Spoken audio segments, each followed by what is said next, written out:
began in healthy-looking pigs, months, perhaps years ago. A new coronavirus spread silently within herds.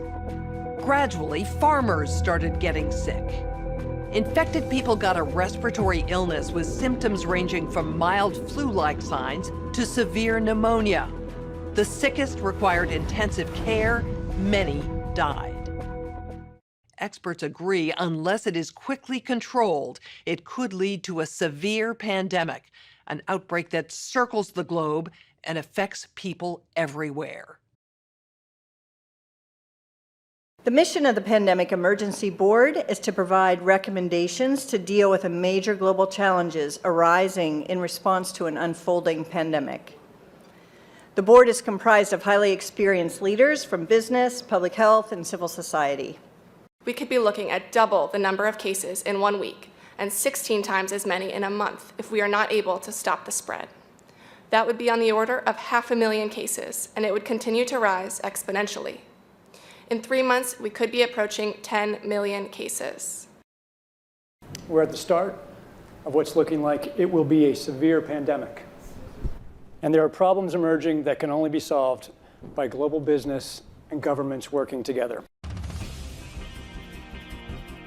We have known about CAPS-like viruses in animals and people for decades, but have not been successful at developing a licensed vaccine. And sure, there are new technologies that may help, but it's going to be difficult.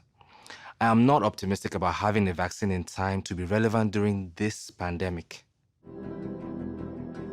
So the policy crisis in question for this board in this meeting is this: how should governments, business, and international organizations allocate and distribute pandemic antivirals and medical supplies to the people who need them most? A global stockpile would certainly help ensure more rational and strategic allocation, but the reality is that we don't have the logistics capability, even within the UN, to bring that together in one place and run it. So this is where I think a collaboration between the international organizations like the World Health Organization and the private sector, which runs these supply chains for many purposes every day, understand where the supplies are, make smart decisions about how to allocate them to the people who need them in the places that need them the most, and then work with the industry to move those supplies from where they are today to where they need to be. Just to underscore the point that cooperation among supply chain providers or businesses that have huge supply chains can add a lot of efficiency to the whole process. Public health agencies have issued travel advisories, while some countries have banned travel from the worst affected areas. As a result, the travel sector is taking a huge hit. Travel bookings are down 45%, and many flights have been canceled. A ripple effect is racing through the service sector. Governments that rely on travel and tourism as a large part of their economies are being hit particularly hard. How should national leaders, businesses, and international organizations balance the risk of worsening disease that would be caused by the continued movement of people around the world against the risks of profound economic consequence of travel and trade bans? What is essential, what is non-essential travel, we have to clarify this. Otherwise, if we go down to 20% bookings over a long period, the company will run down. That's a fact. You know, there's a whole complex set of issues in a highly interdependent world on supply chains that are just in time. We need to think about how much flex there is in that just-in-time supply chain system and make sure it keeps running. I think it's going to take specificity, and it's going to take knowledge that only the private sector has.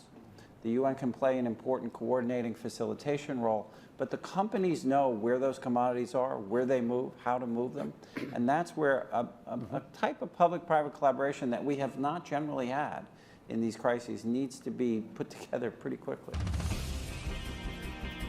We are not out of money, yet. But the fact is we are trending in a dangerous direction and something needs to change.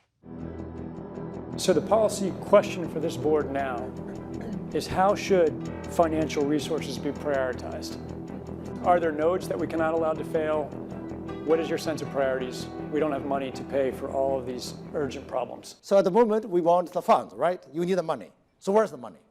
So government kind of supplies some money. A lot of, private sectors, some city here, you have some money, but now you need a really coordinated, centralized efforts. Countries are reacting in different ways as to how best to manage the overwhelming amounts of dis and misinformation circulating over the internet. In some cases, limited internet shutdowns are being implemented to quell panic. How much control of information should there be, and by whom? And how can false information be effectively challenged? And what if that false information is coming from companies or from governments? We're at a moment where the social media platforms have to step forward and recognize the moment to assert that they're a technology platform and not a broadcaster is over.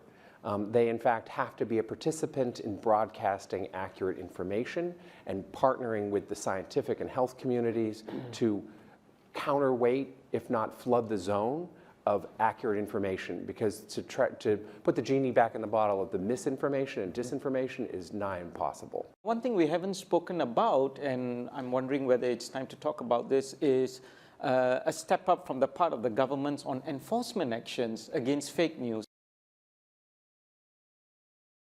The outcome of the CAPS pandemic in Event 201 was catastrophic.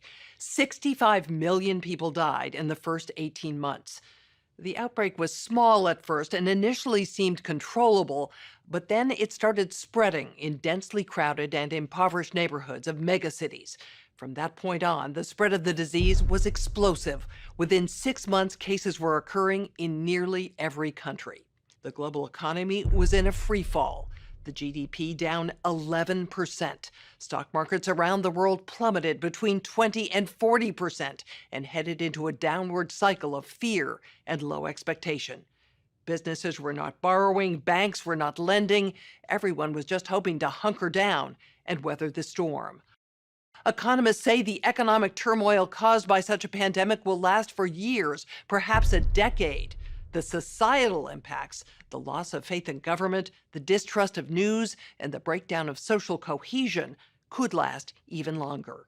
We have to ask, did this need to be so bad?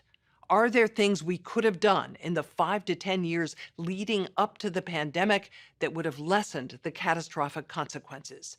We believe the answer is yes. So, are we as a global community now finally ready to do the hard work needed to prepare for the next pandemic?